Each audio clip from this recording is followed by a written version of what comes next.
Hello বন্ধুরা, আজকে আমি তোমাদের সাথে যেটা শেয়ার করছি দারুণ একটা টেস্টি খাবার, হেভি মুখরোচক বা হেভি হেলদি খাবার। এই জিনিসে কিন্তু প্রচুর আয়রন আছে। এই জিনিসটা করে তোমরা খেয়ে দেখো, শরীরের পক্ষে খুব ভালো। এই যে কলা গাছের যে মোচা বেরোয়, কলাটা যখন হয় আর কি, তার আগে যে মোচাটা বেরোয়, মোচা বেরোনোর আগে এরকম ছোট ছোট কলা বেরোয়। এই যে আমি আজকে এই কলাগুলোকে আমি তোমাদের সাথে রান্না করে দেখাবো। দারুণ কিন্তু একটা খাবার, তোমরা এইভাবে করে দেখো। আবার এই শিলগুলোকে চেঁচে চেঁচে ফেলে দেবো, দিয়ে এনে তারপরে আমি এগুলোকে দিয়ে আমি তরকারিটা, এবার আমি আগে এগুলোকে কেটে নিচ্ছি। এবার দেখো আমার কিন্তু এগুলো কিন্তু কুচানো হয়ে গেছে। এই যে এবার আমি এইটাকে কী করবো, সেদ্ধ করতে দেবো। আর এইখানে আমি করে নিয়েছি মিডিয়াম সাইজের দুটো আলু কেটে নিয়েছি। এবার আমি এটাকে ভালো করে ধুয়ে নিয়েছি, নিয়ে আমি এর মধ্যে দিয়ে দিচ্ছি কিছুটা নুন, কিছুটা হলুদ। এইটা কিন্তু নিরামিষ তরকারি করব, কিন্তু মাংসের মতো কষিয়ে করব। এবার আমি এইটাকে দিয়ে দিচ্ছি সেদ্ধ করতে দিয়ে দিয়েছি সেদ্ধ। এবার সেদ্ধ হোক, আমি কিছুটা নারকেল কুচিয়ে নিই। প্রথমেই দেখিয়েছিলাম যে আমি কলাটাকে, এই মোচাটাকে ভালো করে কেটে ধুয়ে নিয়ে তারপর আমি সেদ্ধ করতে দিয়েছি নুন হলুদ দিয়ে। তার থেকে নিয়ে আমি জলটাকে ভালো করে ছেঁকে নিয়ে তারপরে আমি এর মধ্যে জিরে, আদা, ধনে বাটা, লঙ্কা বাটা দিয়ে আমি 2 চামচ নিয়ে নুন দিয়ে, হলুদ দিয়ে আর কাঁচা তেল দিয়ে, তেজপাতা দিয়ে ভালো করে মাখিয়ে নিচ্ছি। চিনিও দিয়েছি, চিনিটা তোমরা যে যেমন খাবে সে তেমন দেবে। এবার আমি কড়াইতে দিয়ে দিলাম তেল। তার আগে আমি এটা করে নিয়েছি, আলুটাকে ভেজে নিয়েছি, তার মধ্যে নারিকেল আর বাদামও ভেজে গুঁড়ো করে নিয়েছি। কারণ আলুটা আমি এইভাবে ভাজা করেছি যে একদম সেদ্ধ হয়ে গেছে। এবারে তেলটার মধ্যে আমি দিচ্ছি কিছুটা সাদা জিরে,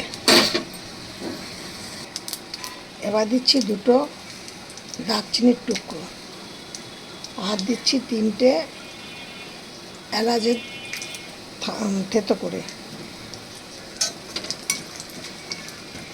এবার সুন্দর একটা গন্ধ বেরিয়েছে, তার মানে আমার এই এলাচগুলো মশলা ফোড়নটা আমার হয়ে গেছে। এবার এর মধ্যে আমি দিয়ে দেবো এইগুলোকে ঢেলে।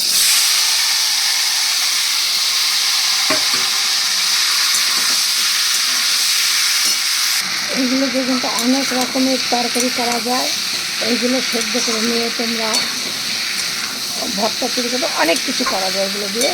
তোমাদের সাথে পরপর আমি দেখাবো। তোমাদের তো প্রথমেই দেখিয়েছি অনেক বড় একটা কাঁদি আমি এরকম তুলে নিয়ে গাছ থেকে কেটে নিয়ে এসেছি। আমি সেইগুলো দিয়ে তোমাদের পরপর এক একদিন এক একটা রেসিপি করে করে দেখাবো।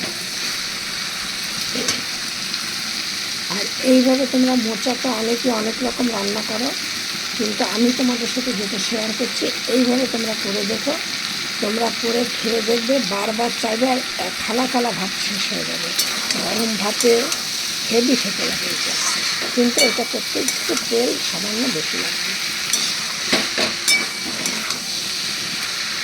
এবার আমি এর মধ্যে দিয়ে দিচ্ছি এই যেগুলো আমি ভেজে রেখেছিলাম সেগুলো। এটা কিন্তু এক্ষুনি হয়ে যাবে, খুব কম সময়ের মধ্যে কিন্তু এটা হয়ে যাবে।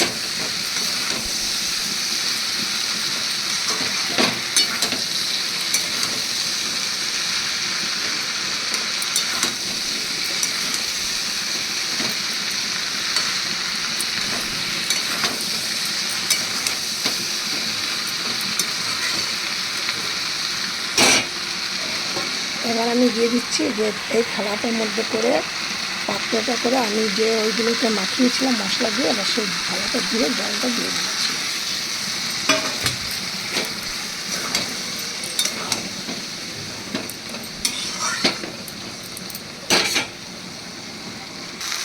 দেখো মোচার কালারটা কত সুন্দর এসছে।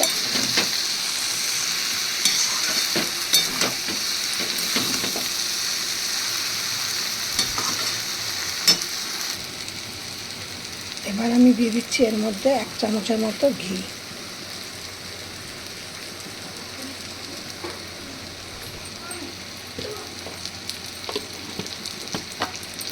আমার এই রেসিপিটা কিন্তু একদম পারফেক্ট হয়ে গেছে। আমি রেসিপি চাম্পা রেসিপি হাউস থেকে তোমাদের সাথে এটা শেয়ার করছি।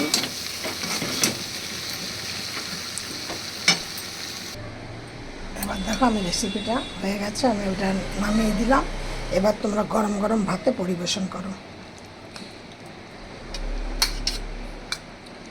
হেবি সুস্বাদু একটা খাবার।